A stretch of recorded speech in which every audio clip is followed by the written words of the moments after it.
Virginia makes a big statement against Clemson. Teams are putting up points like they're going out of style. Yeti tips, all of this and more this week on College Football Weekly. Welcome in. You have found College Football Weekly again, your source for all things college football in the land of P2P.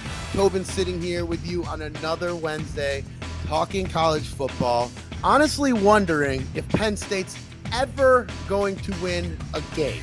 Before I get depressed with that too early in the show, let me bring in my partner in crime, Yeti. And Yeti, we have a great show lined up for today for everyone. But before we get to all of that, how are you doing? How are the trees in your neck of the woods? How are the breezes over there for you, my friend? Oh, man, we've stepped into some warm weather now. It's feeling like springtime. I was out back finishing cutting up that tree from last week. Short sleeves and shorts on. So we're entering spring. So I think that was our last little bit, but I'm sure I've got another tree standing. So, who knows, those winds are going to come and we'll get another log in my kitchen window. Believe me, it's scared. It's seeing what happened to the others around it. It's not happy. And then it sees you out there with lumberjack material, it's not living its best life at this moment in time. No. Oh man. Well, a lot to talk about here on the P2P, there's a lot going on here, Yeti. I mean, it's an ever evolving thing. Every single week we have some stuff to talk about, and as we do this show every Wednesday, we tend to skip a week of action in the P2P with our coverage. And look, every now and then a week comes by where something major happens, and it was the week before we get on this microphone. And I feel like I have to give my opinion about this. And first, before I get to that, this isn't a major story, but did you see how many points Utah put up? But Baylor and Virginia in week 3, Utah and Virginia putting up 79 points. Baylor putting up 80 to be top of this week because they had to be the top, right? They had to beat you by a point. But I don't recall seeing too many teams break into the 80s in the P2P. I haven't been here a long time, but for the time that I've been here, it really hasn't seemed like there have been too many teams that have reached 80. Baylor's offense, as we said on last week's show, it's electric, and it's going to be hard to stop. Utah's offense, of course, led by Anthony Sears, putting up tons of points. But the major story that I wanted to get at is involving the Virginia team, who defeated Clemson 79-16 in what can probably only be described as a rout. I mean, with all due respect. And I mean, teams putting up basketball numbers like this, Yeti. I mean, it's big time here. And teams, I don't know if it's bad defense or if it's really overly amazingly offense, but we're seeing that scoreboard light up quite a bit here early on. Well, Virginia, I mean, ever since Sachs came on the scene, Virginia really has had an electric offense. They're breaking all kinds of records. I think teams are having a hard time catching up because we've had historically in this league, a lot of power running teams and a lot of running teams and getting passing really figured out has taken a lot of time to really have it be effective and lead to wins. And Virginia, they are just, I mean, I've not seen anything like it in, the 11 seasons I've been playing in this league or whatever we're at now, but I guess 9 seasons. But Virginia's just doing things that are unheralded and breaking records. I think teams will start to catch up, but it's going to take some time. I mean, it's going to take some work on defense. But Virginia, they're tough to stop. Well, I mean, Virginia's Daniel Kelso put up 478 yards on 6 touchdowns. And look, the Virginia team starting with 4 unanswered touchdowns, taking a 28-0 lead before the end of the first quarter. I mean, Virginia picked up a lot of yards with Kelso, but they also gained 162 yards on the ground as a team on the ground running, shall I say. And they got a lot of production from that running back room this week. And look, this is a big game for several reasons. We have the Heisman Trophy considerations with Kelso having a great game. He came in again, 478 yards and 6 touchdowns. That's a great stat line. But as you brought up last week with several teams, Yeti, we'll see when the competition increases. And this, I think, is the case here. I mean, still a great line, but it also gets us no closer really to figuring out who Daniel Kelso is this year. We know who he's seen last year. We know what he's put up last year, but this Clemson defense is ranked 115th in points against, 113th in passing defense. I mean, at the same time, he proved enough that I think last year that we know he's going to be in these big games. We know that he's going to be in the Heisman consideration later in the season. But, you know, this Clemson defense is not overly impressive, if I can say that. But look, speaking of Clemson, we also have the questions of the Clemson team.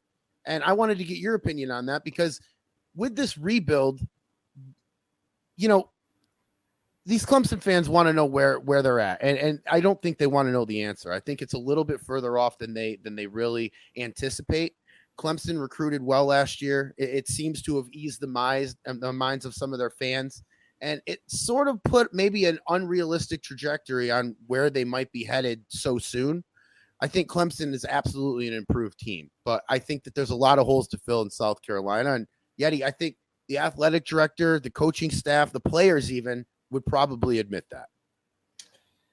Yeah, I agree. But, I mean, I still think there's some cause for concern when you have that heralded,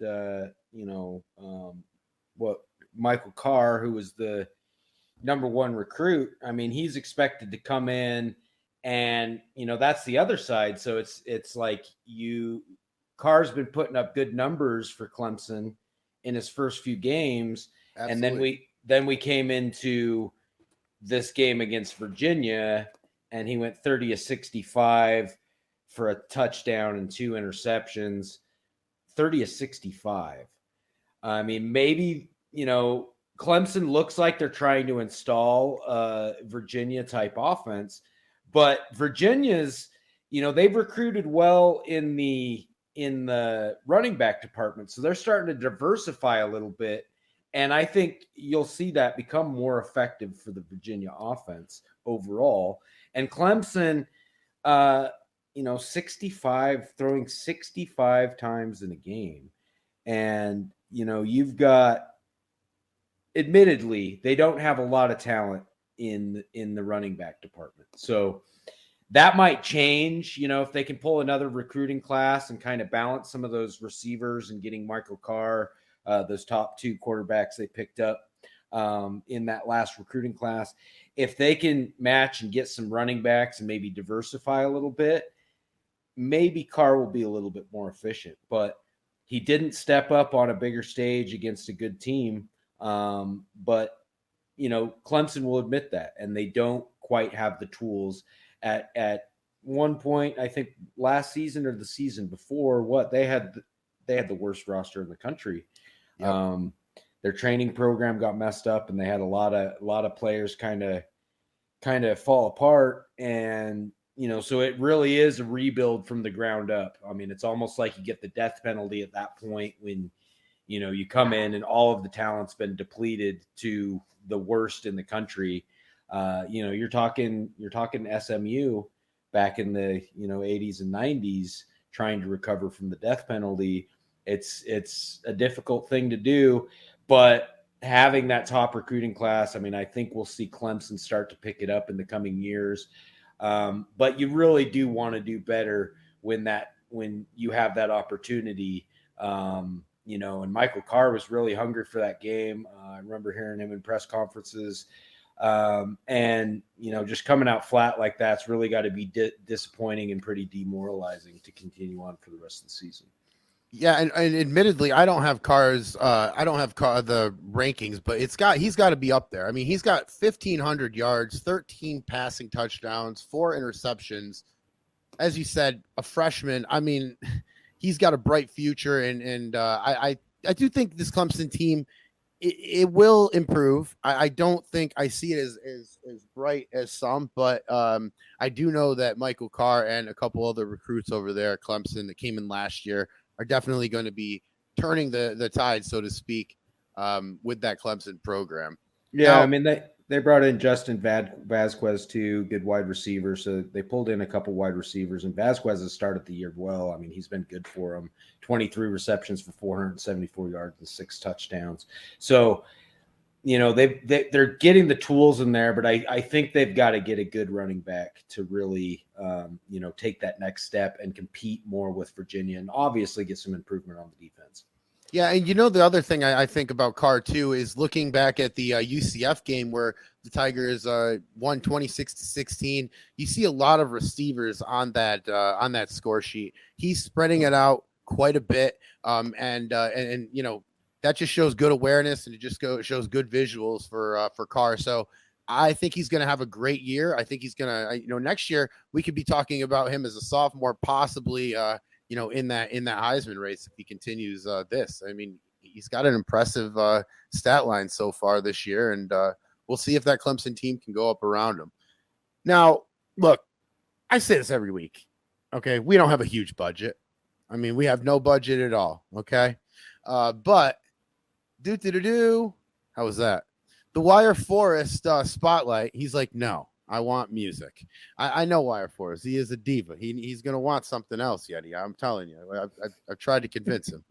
But either way, no, I'm just joking around. But this is the Wire Forest spotlight. He sent in a couple games to look at for me and Yeti, and he sent in a couple good ones, Yeti. First, we're going to talk about this Kansas State and Texas game. Texas Tech, shall I say. Kansas State upsetting Texas Tech 41-34, and Yeti, this Kansas State team showed themselves this week. Yeah, I mean, it's an interesting game. Nobody really expected them. Nobody's been talking about Kansas State. They've kind of just been buried in the Big 12 for years. They haven't historically been the best program. 5-7 last year, 5-7 the year before, 6-7. They haven't won a bowl game. They've just been marginal. And then here they come, Texas Tech, many expected to compete for the Big 12 title and, potentially look at some playoff considerations. And here comes Kansas State to say, hey, not so fast, my friends. And you look at Kansas State 3-1, you're like, oh, okay, well, this is the beginning of the season. Who'd they beat? What community college did they play in week 1? And it's like, okay, week 1, they lost to Miami.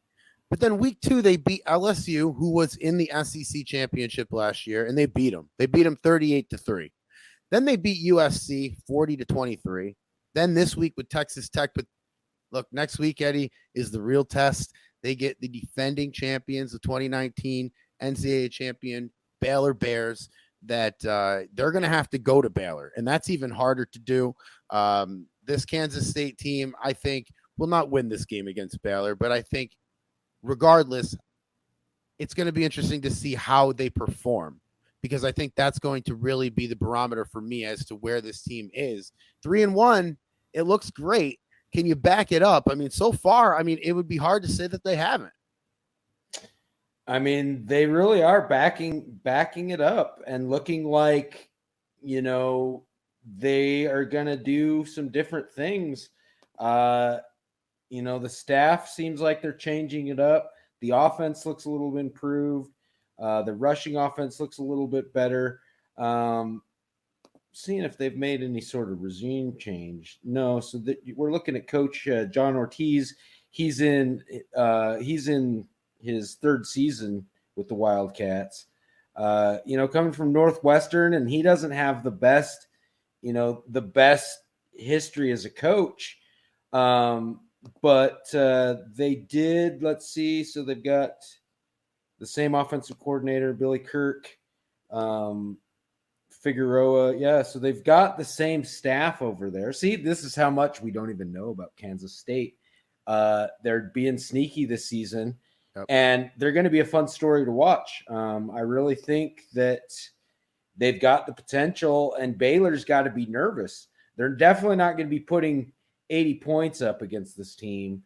I think that it's going to be tighter than they expect. they've shown, I mean, even though USC is down and LSU looks like they're down this year, those are some big time programs with talented kids that can beat you on any given Saturday. Yeah, and Baylor's got to be looking around, and they got to be looking at this conference going, another one? Because, I mean, you got number 8 Oklahoma. We got number 22 Texas. I mean, we thought that we had Texas Tech in this discussion. I mean, Texas Tech sitting at 2-1. They beat Western Michigan, which was an impressive win in week 1 due to Western Michigan's standings last year and their finish last year. Then they beat Cincinnati, which was another impressive win. Quick bye, and then they lose to Kansas State coming off that bye. We're going to have to see how Texas Tech, I mean, I remember you saying that thought Texas Tech, and me too, thought they had a good program this year. We're going to see it in the next 3 weeks as they have 3 away games. They go on the road to Oklahoma, then they go on the road to Arkansas State, which should be a very easily winnable game, and then they take on the defending champion Baylor Bears, if I can speak, in Baylor. Next 3 weeks, big for Texas Tech and probably the future of this program this season, Yeti. Well, and I think Texas Tech, the main thing they got to focus on, I mean, it looks like they've got their offense dialed, but, you know, they can improve their defense. They're outscoring teams. They beat Western Michigan 49-37. They beat Cincinnati 52-33. They're getting in these kind of shootout type games. And, you know, when you're going up against a Kansas State team that's demonstrating they can kind of keep up with that situation. Their quarterback, Brandon Humphrey, I mean, that was a pretty impressive game he put up against that Texas Tech defense, but it becomes the question, is that him or is it the Texas Tech defense being a little bit soft? And so far this season, they look a little soft. 127th in the nation in pass defense is the Texas Tech Red Raiders. So they have got to improve that, as you said. They've also let up the most points in the entire conference, in the entire Big 12. So that's a big one too.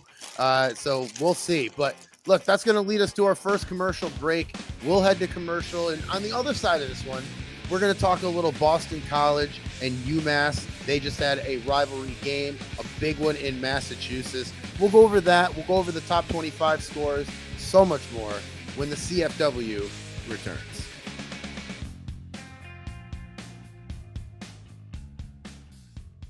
Guys, thanks for listening to College Football Weekly. Tobin and I appreciate all the support. In addition to Yeti tips and thumbs up, thumbs down, we're going to be introducing a new segment on here called Wires Featured Games. 2 games of the week that we here at the CFW think you should pay attention to.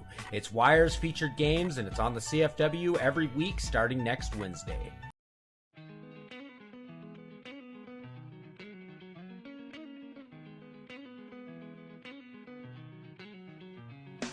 And welcome back to College Football Weekly. Tobin and Yeti sitting here on another Wednesday talking P2P College Football. Thank you for listening wherever you are. And Yeti, I gotta fess up, man. I have to fess up. I ended the segment last. I went to commercial too soon last time. We only did half of Wire Forest's special featured game, so I wanted to get to the second one, and of course that one is the Florida and South Carolina game. The Florida Gators winning 34-31, and Florida ranked number 18th in the country. Yeti, Florida's looking good in the last 3 weeks. They had a hiccup in week 1, but Florida's looking to be one of the college football playoff teams. Obviously, they were very close last year. They're looking to get over the hump this year, and this was a solid win for them. Yeah, South Carolina, they've looked to be pretty improved this season. You know, obviously, Florida's in a transition year, switching to their QB Mayo. I mean, obviously, SC's lost a couple games. They lost to Western Michigan in week 3, lost, you know, obviously to the Gators, but both of those games were close to 2 teams that were playoff teams last year. So SC looks like they're coming up, even though they're at 1-2. That's a good win for Florida, 34-31. But I've got the same kind of criticism that, you know, when you look at Clemson or you look at Texas Tech and you look at some of these teams, they've got to tighten up their defense. They look like they've got the offense. Florida with Mayo's been a little bit shaky. He's thrown 5 interceptions this year, and he's only got 7 touchdowns in 4 games. So he could probably improve. He's not playing quite as well as David Thomas, but obviously he's a freshman. He's a young guy. So I think Florida is going to keep improving. That was a solid win against SC that I think as the season goes on and SC has Kentucky up next, I expect SC is going to pull an upset on one of these teams. Kentucky's ranked number 9 right now. Florida number 18. I'm not sure if Western Michigan's still in the top 25. They have kind of had a shaky season. I know that they've got a couple losses on their resume, and I think that's dropped them out of the 25. But Western Michigan still, it's a talented team. So those are close games, and I think SC is going to improve. I think Florida's going to improve, and I'm excited to see it. But just got to tighten up that defense and maybe get Mayo a little bit more efficient and clean up those interceptions. And maybe they'll be able to kind of expand the disparity between some of these teams, and keep some other points off the board. Because that's another thing. I mean, if you're giving teams short fields with those interceptions, that's a little bit, 1 interception a game in 4 games plus an extra one somewhere. I mean, is that 5 interceptions? That's a few too many turnovers, I'd think. And if you're giving teams short fields, that's going to lead to points, and that's going to lead to close games. So I think tightening up the interceptions, getting the defense a little bit stiffer, especially in the red zone, could limit some of those points. And, as we've seen with Virginia, they lost 42-16. So obviously, they had some turnover issues, and the defense struggles, especially in the red zone, and especially with giving up short fields. So I think if Florida can keep working on those couple things, the future looks bright for them, and they'll be a fringe playoff team this year. I don't know if I'd quite put them in my top 10 right now just because of that loss to Virginia. You want to see a little bit closer game. If you're considered a number 8 team and Virginia's number 3, you want to see a closer game than 42-16. Yeah, I think yes, you do, but I also think that this Florida team showed a lot this week against the South Carolina team, and I had a couple things to point out. First of all, this game was amazing. Okay, Barry Ham scoring a 2-yard touchdown pass with 7 seconds left from Damian Mayo. Kid has got guts right into the end of the game, but the Gators put up 25 fourth quarter points, and in a season where I see a lot of teams, Penn State included, not be able to finish, Florida turned it on in the fourth quarter, and I think that's very telling of the grit that this team has in Gainesville. But I have to, and I hate to bring it up, but I have to bring up the nutritionist in Florida. It's Yeti.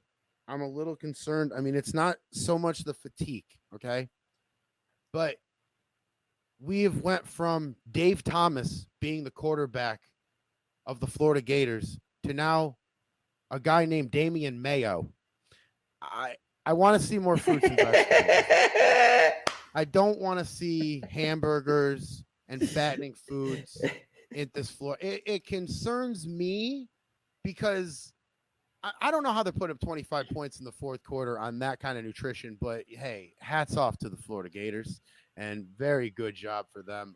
A big win, though. A big win against square hamburgers and mayo. And I mean, that really is impressive. And that can be the kind of fourth quarter, and it's not even 25 points in the fourth quarter. They put up 21 points in the last 5 minutes and 30 seconds of the game.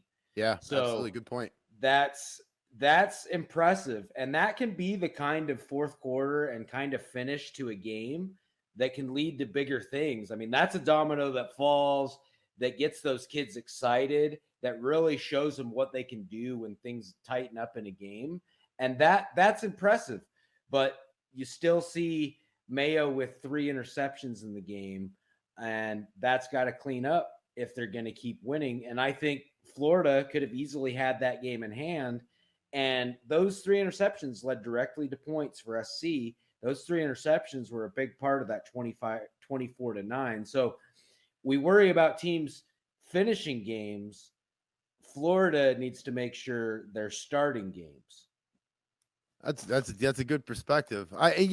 Fruits and vegetables before we move on. Fruits and vegetables to the Florida athletic director. Okay, are there not enough oranges in the state of Florida, Eddie? I don't know.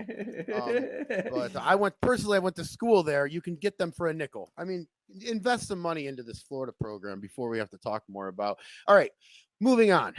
Boston College and UMass, both schools located pretty close to one another, and they enjoy a rich historic rivalry. And this year, the fans in Amherst, home of UMass, will be celebrating as they defeat their rival in the biggest game of the year. And Yeti, I want to focus on this Boston College team here for a second because we never get to talk Eagles football.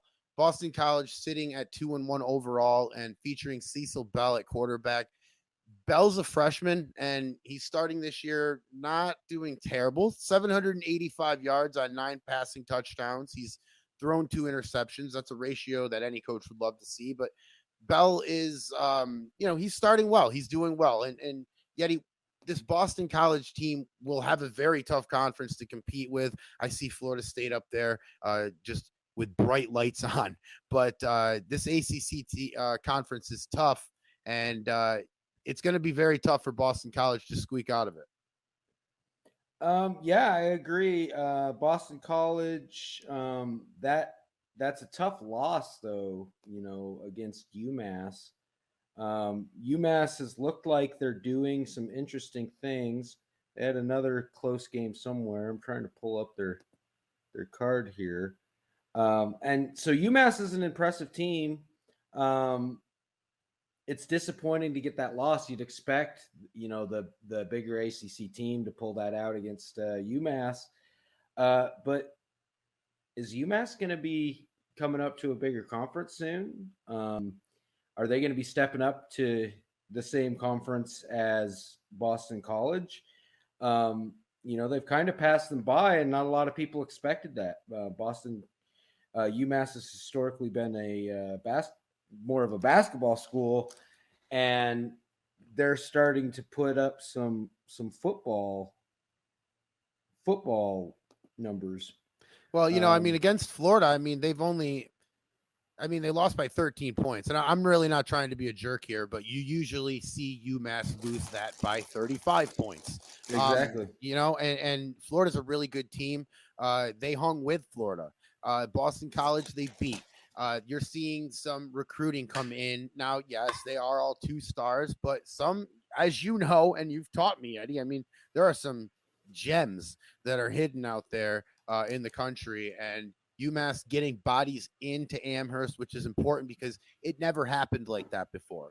So we'll see and I remember last year covering UMass with another victory that was a big upset. So this team's making some noise in the past couple of years, and we're going to have to see. They got Hawaii, and then, I'm looking down their schedule. They've got Cincinnati that they could prove themselves against. But at this point where they are as a team, and I mean this with all due respect, UMass, any game is a chance to prove themselves, and any win is a good one for this program and the Minuteman. Like you said, traditionally a basketball team and a basketball school, but their football program getting some love, and Boston College can't be happy about that. But a loss is a loss in a rivalry, and it hurts more. That's for sure. Now, Yeti, the Heisman is something we keep a close track on around here, and seeing the leaderboard the past few weeks, you see UConn's Ed Schaefer on the list for Heisman candidates. Someone I think deserves to be there. But as I see UConn's recent loss to East Carolina, I find myself asking myself if Schaefer may not want to be there. Now, yes, Schaefer did have a rushing touchdown towards the end of the game to try and come back, but I just think when you're considered one of the best players in the country, should you be able to win these games?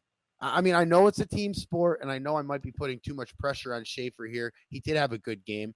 300 yards on 3 touchdowns. That's impressive. But I just look at the history of this award, and I look at the teams that are usually on it. They're usually very successful teams. Yeti, is Connecticut's record overall going to affect Schaefer's chances here at an individual trophy at the end of the year? I mean, in a smaller conference, definitely. I mean, you've got to win these games against teams like East Carolina. You've got to win these games if you want to be thrown into the Heisman conversation, because you're not having those week in, week out tough games. So people start thinking your numbers might be a little bit skewed when you're playing smaller teams. And historically, any Heisman that's come out of a small school, they've got to win a lot of games. They've got to do something more as a team that puts them in the conversation with some of these top teams, and they got to come out and prove it on the field. Schaefer is having a good game, so is it necessarily his fault? He did throw that one interception. Not necessarily. I mean, that's something that we've pointed out in previous weeks. He doesn't have quite the best talent around him, but at a smaller school, I'd still expect a talented player, a Heisman candidate, a pro prospect. He really should be able to carry the team more and put some more weight on his shoulders. Now, 13 to 26 for 300 yards and 3 touchdowns, that's a good stat line. That's not a good stat line if you're Ed Schaefer and you want to be winning the Heisman, because you've guys like Jamie Fields and Kelso putting up 18 to 24 for 450 yards and 3 touchdowns or 6 touchdowns, and they're doing it against some of the best teams in the league. That's a solid point. I mean, anything you can do, I have to do, and then half, right? For somebody that goes to UConn, to goes to a smaller school. That's why I asked you these things, man. That's a good point. But look, before we go to the next commercial break, I just wanted to take a look at the top 25 real quick. As we did last season, we would just run them down. People actually like that, so I'll do it. Number 1, Utah defeating Arizona State 34-17. Number 2, Baylor defeating Iowa State 48-20. Number 3, Virginia defeating Miami 48-12. Number 5, Auburn getting by Tennessee 57-20. Number 6, Wisconsin, big winners this week over Purdue 52-7. Number 7, Florida State taking care of Syracuse 48-3. Number 8, Oklahoma downed West Virginia 27-10. Number 9, Kentucky, their winners again, defeating Texas A&M 30-10. Number 10, Louisville takes out North Carolina 34-3. Number 11, UCLA getting by Air Force 28-7. Number 12, Ole Miss winners over Vanderbilt 30-13. Number 13, BYU defeated Arizona 55-6. Rutgers took out Iowa this week 37-30. Georgia in the win column again, defeating Middle Tennessee 44-10. Virginia Tech squeaking by Pittsburgh 48-45. Houston winners over Memphis 34-28. Florida, as we talked about earlier, just avoiding the upset, beating South Carolina 34-31. Kansas State, as we talked about, winners over Texas Tech 41-34. Number 20, Stanford defeating Oregon State 35-14. Number 21, Fresno State taking care of San Jose 40-24. Unranked Oklahoma State upsetting number 22 Texas 38-34. Number 23 New Mexico State defeating Washington State 19-16. Clemson, number 24, getting by UCF 26-16. And number 25 Alabama just getting by Arkansas 56-50. Yeti, my goodness, I am out of breath. People like when they hear their school. I guess that's what we'll keep doing. But heading to our second commercial break so I can catch my breath. On the other side of this one, we are loaded. Yeti's going to talk a lot. He's going to give us our tips so that you don't have to hear me so much. And also a segment that you like that we have returning, a thumbs up and thumbs down. All that after this, when College Football Weekly returns. Guys, thanks for listening to College Football Weekly. Tobin and I appreciate all the support. In addition to Yeti tips and thumbs up, thumbs down, we're going to be introducing a new segment on here called Wires Featured Games. 2 games of the week that we here at the CFW think you should pay attention to. It's Wires Featured Games, and it's on the CFW every week starting next Wednesday.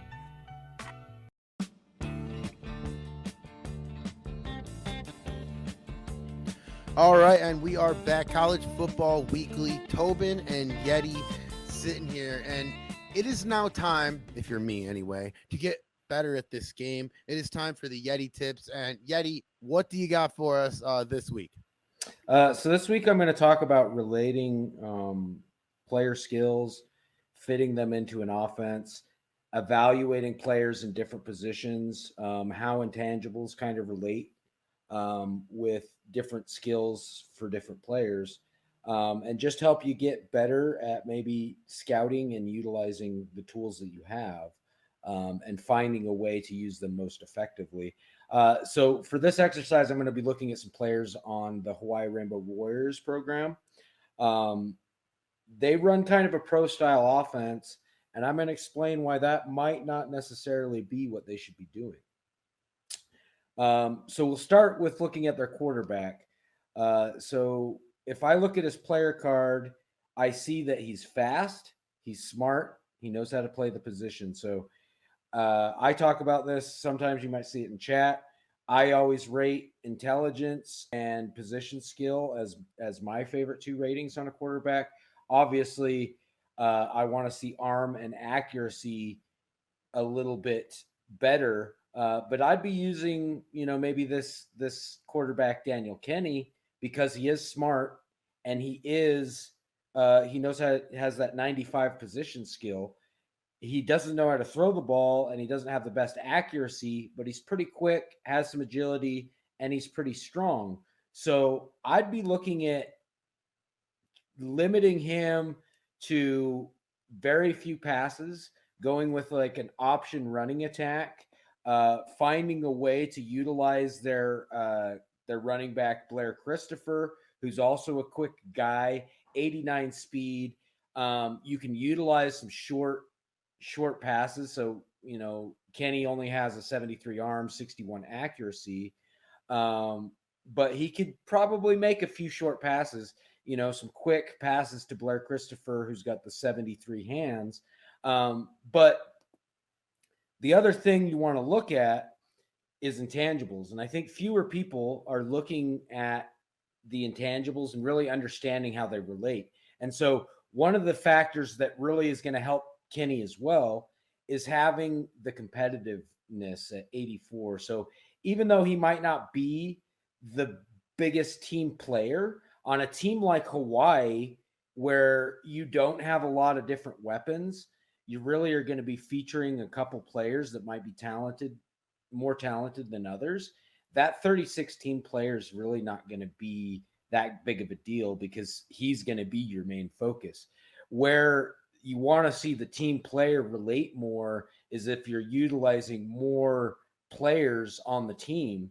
If you have a whole bunch of guys with low team player and they're all really talented, you might see them underperform a little bit. And competitiveness, pay attention to that, because I feel like that's one that you see guys just it almost seems like they're lazy a little bit. They just don't perform quite as well. I talked about this with Utah's receivers last season. They had pretty low, like 40 competitiveness.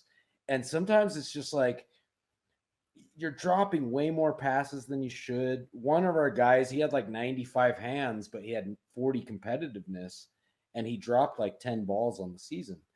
So it's utilizing that and understanding that really does have a factor in how your player is going to perform. And the other one that I want to pay attention to is endurance as well. I think people see the talent of a player and think endurance doesn't matter that much, but endurance is a big factor. And if you have a low endurance guy, and you're trying to play him a lot of snaps, he's probably going to get hurt, or he's going to be coming out of games, or his skills, if he's being forced to stay in the game late into the game, you're going to start seeing things like Florida making a 25-point comeback in the fourth quarter. When I evaluate South Carolina and how they were dealing with that adversity, I'd start to wonder if some of those players were tired in the fourth quarter because they played really well up until the last 5 minutes of the game, and then the game got away from them. And so fatigue. Yep. So are some of those players fatigued that's where, even if some of the guys aren't getting injured and demonstrating the fatigue in the game, I definitely feel like I notice that guys that have lower endurance and lower competitiveness, if you're increasing that training, and they may not be demonstrating and showing as probable or getting hurt, but it still shows through in the game, they'll get tired in the fourth quarter. And go ahead. Sorry. That's all right. Go ahead. What's your question? No, I had a question on the competitiveness from a development standpoint. Do you think that hurts their development year to year? Because if I'm not competitive and I don't care about winning games, I might not care about getting better. Yeah, I mean that's kind of what it is. That it works a little bit hand in hand with work ethic. So you can see a guy that has high work ethic and he might really train hard, but his training might skew a little bit. So rather than training well, like if I see a guy with good work ethic, that makes me think he's going to work hard in the gym. He's going to work hard maybe in practice in the lighter skills, but he might not work as hard on his physical skills. So, like if a guy has low competitiveness and high work ethic, I might think about it like, okay, his work ethic, he's not going to develop speed. He might develop agility. But if he had high competitiveness, I could see his speed developing maybe a little bit better versus, if he had a low work ethic, maybe his agility would work a little bit less. Like agility is one of those things that comes with playing time. You can get it in the skills, but I've kind of found that if I'm having nice training on the athletic training and getting a guy playing time, you'll see him grow in the agility a little bit more if they're getting more playing time. So it's kind of interesting to see how they relate, and it really isn't a 1-to-1 ratio. Obviously, all of these different intangibles work into the formula in different ways, and I haven't been able to reverse engineer it in any particular way, but that's just kind of how it seems to me. But I really think I used to underestimate competitiveness. I used to just think leadership, team player, that's what I'm looking for in intangibles. And I don't care so much about competitiveness. But guys that are competitive, it seems like they'll overperform their ratings, especially, when the competition gets tight and you have a really, tough, grinded out game going on. That competitiveness, I mean, it seems to really associate with being clutch in the game and making big plays when a team needs big plays. And a low competitive player, you might not expect that. So if I'm evaluating two wide receivers, for example, and I have one that maybe is 87 speed versus one who's 90, but the guy with 87 speed has 90 competitiveness, I'm probably going to put that 87 speed with the 90 competitiveness as my number one guy and target him, because even if he, has 10 targets and 3 catches, one of those catches is probably going to be for a really big play in a big situation. All right, and that was Yeti Tips. Yeti, thank you as always for providing insight into that, and thanks for always putting up with my interjecting question as well. Always interested in how to get better at this game, because this game, even on computer mode, buddy, beats me. So I have no idea. But thanks for the tips. Now, moving on with the show, it's time to return to a game that we played last year, or I played last year. And Yeti, you're going to be playing this year. It's called Thumbs Up and Thumbs Down around here. And this will be your first time playing, so I seriously hope you can contain your excitement over there, Yeti. But don't get on the injured list. No need to get the fatigue. We're going to list a few schools that don't get a ton of press that we haven't talked about lately, and we're going to look at their future of the season and kind of predict if it's looking good, thumbs up, or if it's going to hell. Let's be honest, thumbs down. Okay. The games are simple around here. You'll find that very simply put. But we're going to start with Washington State. and we've got a Washington State Cougar team that is 1-2, and they beat Wake Forest. Their 2 losses to Arkansas State and New Mexico State. Yeti, it's looking like it's going to be a tough uphill climb here, but the Mountain West Mountain Division has got Boise State, Utah State in it. Honestly, I mean, if Washington State could turn it around, it would be in this conference, but I think Boise's got this one. What do you think? Yeah, I agree. I kind of thumbs down on Washington State. You've got to beat teams like Arkansas State, New Mexico State if you're hoping to do well in the Mountain Division. There's good teams. There's talented teams. Utah State's historically had some decent years. Wyoming's a tough school. You've got Arizona, the former Pac-12 school over there as well. I just don't see anything that's telling me Washington State's going to be getting back into the Pac-12 anytime soon. Yeah, So they're going to get a down. They're going to get a thumbs down from me too. But it's kind of in the middle, right? Because next year they're going to be bringing in a quarterback, a couple running backs that are 3 stars, and we'll have to see if they can compete. Boise State's very good, but right now Washington State is going to get a thumbs down for me. It's going to be a tough year this year, and we'll see if the recruiting can continue, if they can get some more 3 stars into that Washington State program and get better.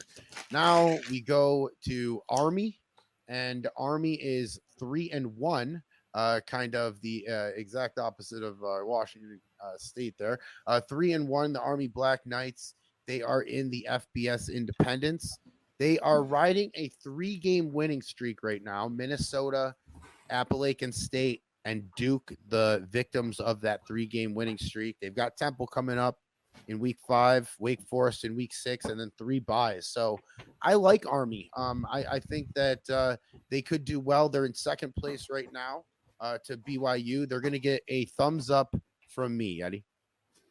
Yeah, they get a thumbs up from me too. I think they're going to continue improving. They don't have a conference to win, but I think that they are going to have a pretty decent season. They're winning some tight games, and obviously, some of the teams that they've beat. Duke, is that a good win? I mean, Duke's a bigger program and a bigger conference, but seeing Army at 3-1, I mean, historically, Army doesn't do that well at all. I think we could see them pull in with 8-4. 9-3 on the season. I mean, I don't see anybody on their schedule that's really too tough. You've got Temple, Wake Forest, Rice, North Texas, Rutgers, Buffalo, San Jose State, and Navy. They did lose to Air Force. That was a close game, but Air Force has been a good school, and they've brought themselves up into the Pac-12. So that was a close game against what's been a pretty decent team. It might not reflect that well as it's a tough transition into the bigger conference for Air Force, but they get a thumbs up. I think we're going to be seeing them in a bowl and seeing them having a good season this year. Well, we'll go to Colorado out in the Pac-12 South Division. Colorado sitting at 2-2. And the thing I like about Colorado is their pass defense, 21st best in the country. They're letting up 195 yards on pass, so just sub of 200. And sitting in the middle of the conference at 2-2. But Colorado, they have a tough, I think, for them schedule. They got Arizona State that could be tough for them. Michigan could be tough for them. Utah will be very tough for them. I think Colorado kind of goes into the middle of the pack and stays there this year. So if we're talking about thumbs up being, they could potentially win the conference, I don't think that. So I'm going to give them a thumbs down. Yeah, I mean, I'm going to be like, my thumb is up, but it's, I'm doing that like shake thing. Like I can't quite decide which way I want to go with it. They're going to get a thumbs up from me. Just because, they're a team I'm a little more familiar with. I've played them a number of times, and that pass defense really historically has been no joke. They've done a good job of stopping Utah's passing attack. I think that's going to be a factor, but they really got to win more Pac-12 games. And they do have a tough schedule. I don't expect them to finish with a winning season. UCLA's been a pretty good up-and-coming program in the Pac-12. They finished second in the South last year. You've got Stanford, who has historically, they've won the Pac-12 North a number of times. You've got Oregon. They've looked improved. Arizona State. Michigan's been good. Utah's good. How many more games can they win on this season? I mean, they might be 3-9, but I still don't know if that's a terrible 3-9. But if they're putting up numbers in the Pac-12 like USC's only 1-3, and you lose 33-14 with them, that kind of makes it hard to give them a thumbs up. But they're a tough, gritted out team, and that's what's fun to watch about Colorado is that they work hard. It's just they've got to tie it together, and you keep hoping. I mean, I keep hoping, and that's probably why I'm giving them a thumbs up, because I keep hoping to see these guys that work so hard have one of those seasons that you dream about. But this one's not going to be it, even if I do give them a thumbs up. Well, at least they'll have that, right? A Yeti thumbs up. I mean, a Yeti thumbs up. That's good. That's good. that remedies the 3-9 season. I can promise you that. But moving on, Illinois, the Fighting Illini, 3-1 in the Big Ten West Division. They started off great. 3 straight wins, 35-25 over Bowling Green, 45-20 over Wake Forest, and then they shut out Iowa State. But then they got to Western Michigan and they lost by 21 points, a big one. And look, I can't think that Western Michigan's going to win this conference. I really can't. I see Wisconsin sitting there. And I know that Illinois has got a good rush defense, but they're kind of in the middle in their offense and defensive rankings. So I like Illinois. I don't think that they have a shot of winning the conference. I think they're going to be a team that I'm kind of doing the shake with, because I think they're going to, they're 3-1 right now, but they've got a good schedule ahead of them. And I see some teams that they could potentially lose to. So I think they're going to end up in the middle of the road. I'm doing the shake with them, but I'll go up with Illinois because of the 3-1 record. And because they got a really good start here. Yeah, I agree. I mean, I think Illinois is a thumbs up. You lose to Western Michigan, but I mean, Western Michigan is an annual playoff team. Illinois, they've been a playoff team and they've had some good seasons as well. And typically they get rated as having one of the more talented squads. They have pro prospects that come through the program. They really do often have a lot of talent. But Western Michigan's a good program as well. It'll be interesting to see how they do against Iowa. Iowa State's not a bad program. I mean, obviously Baylor's not the best barometer, but Baylor's going like 79 points, 80 points against teams and doing insane things. Transitive property, really can't do much with it, but they both played Iowa State, and Baylor went 42-16 against Iowa State. Illinois beat them 34-0. That's a similar team. So it makes you wonder, well, would Illinois fare a little bit better? Would it be a closer game? And that's kind of what I'm thinking about. We don't have a lot to go on in this early season.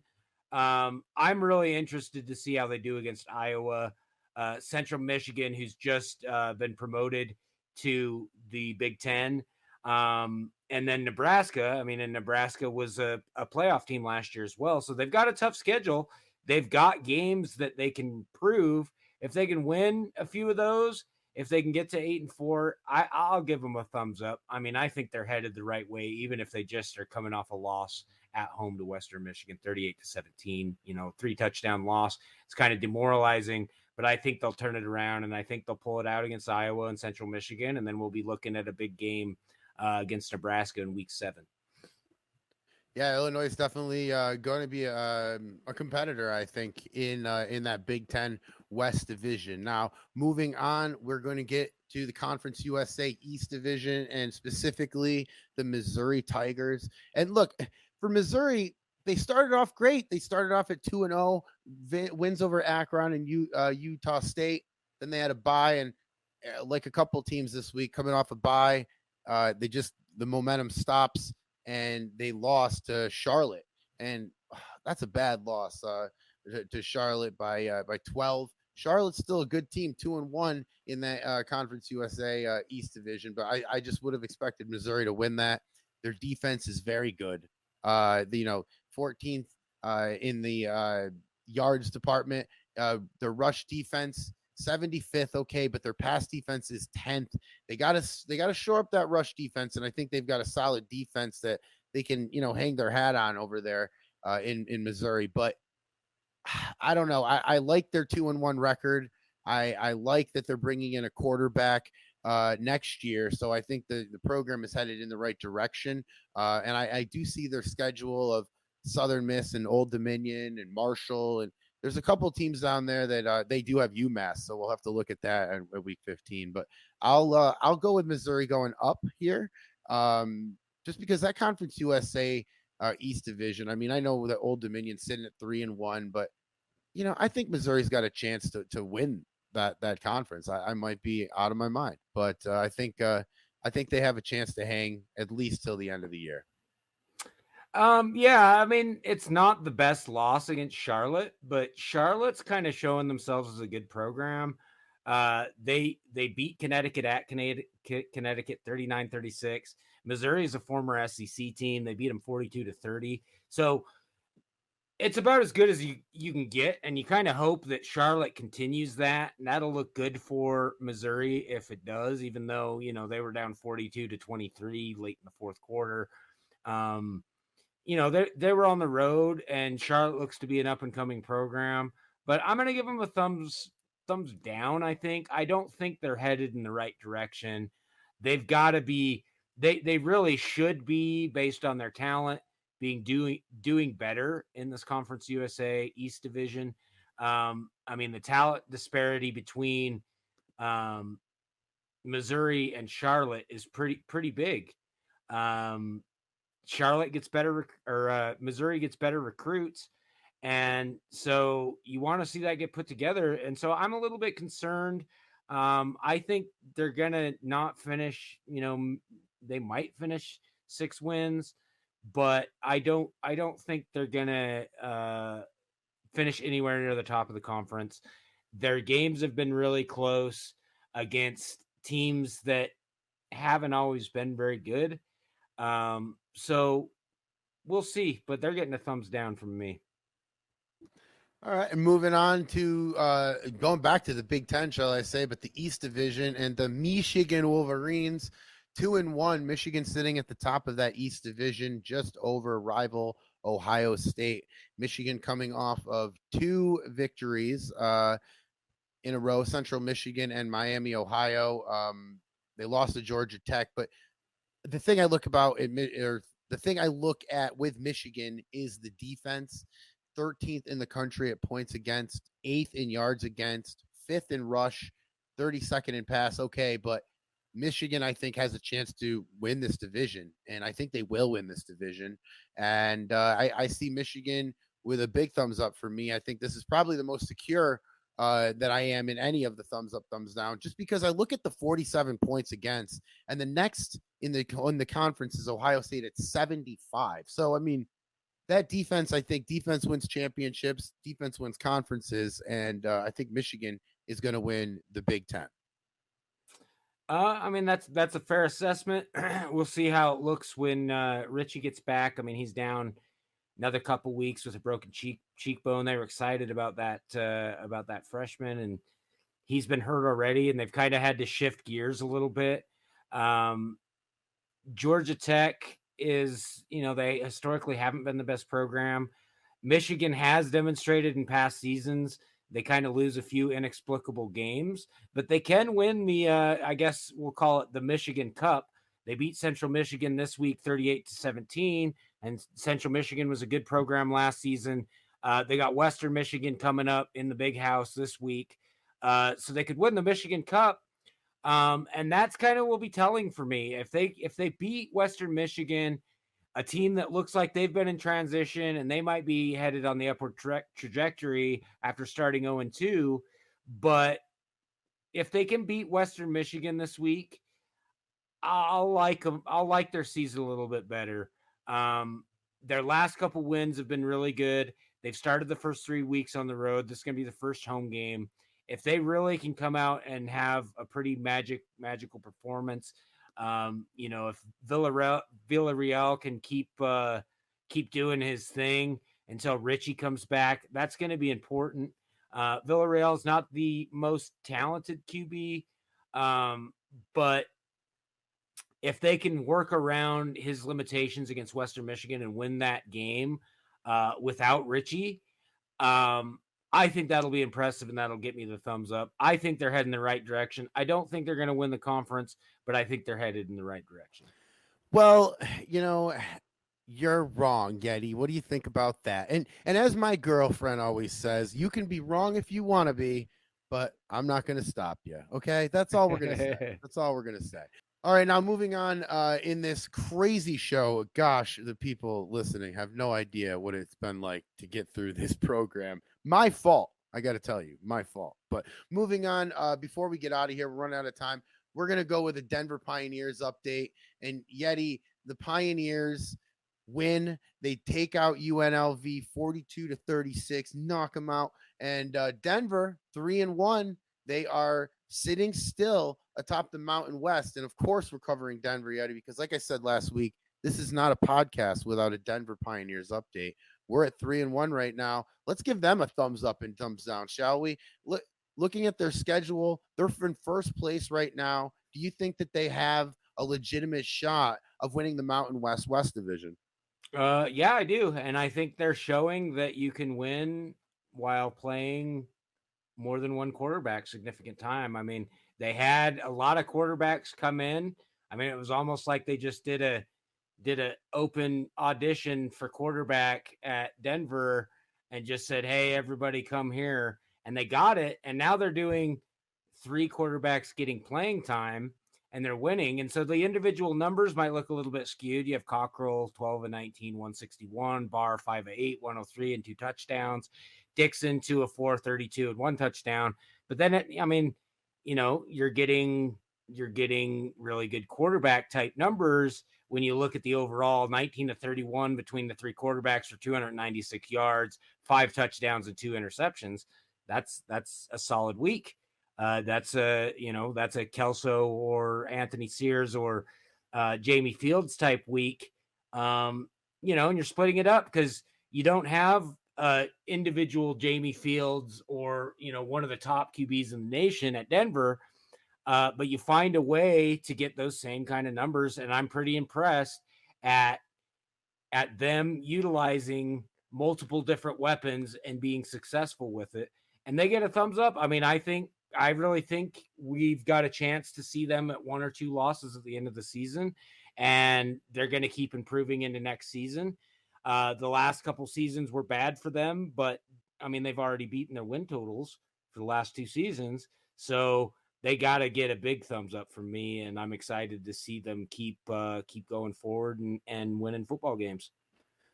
Well, Denver's always going to get 2 thumbs up from me, but I'm just a complete homer. Big fan of the Pioneers out there, and I'm just interested to see how far they can take this from nothing, basically. I mean, literally nothing. I mean, they started the program, so we'll see how far they can go. Now, this concludes it, Yeti. This concludes the College Football Weekly. Usually I have some crazy cool sign off, but at this point I'm exhausted. Most people don't understand how many times we've cut and recut this show. I don't know what it's going to look like. Okay. Putting lipstick on a pig, as they'd say out here. But I don't know what it's going to look like, Yeti, but I am going to edit it all down, and this will come out. Hopefully it will come out Wednesday as we're recording this. But any final words from this travesty that was a podcast this week? Oh, nobody's even going to notice that it was a travesty. And I think it was a fun week. I look forward to seeing some of the competition ramp up and see some of these bigger programs playing against each other. I want to see another FSU versus Utah matchup because that was a physical football game. We did have a couple this week: Kansas State, Texas Tech, Florida SC. Those were some brutal football games that went down to the last minute, and we're going to see more. I'm excited to see this season keep progressing and keep talking about how things are going to go, and keep up on that Heisman race because it's getting exciting. We have a lot of QBs close, a lot of good running backs, and yeah, I think it was awesome, and look forward to week 5 and 6. Absolutely. Well, on that note, we are out of here. We have fulfilled our contractual obligations for this week at the P2P. We'll be back next Wednesday talking more college football, talking more P2P, and I don't know. I'm hoping that we can mention every name, every college that is user owned this year on this show, and we're really hoping so. So I think the thumbs up, thumbs down does a lot, but we'll continue with that, and this show will, as always, get better as the season rolls on. But for Yeti, it's Tobin. Thanks for listening. We'll see you next week.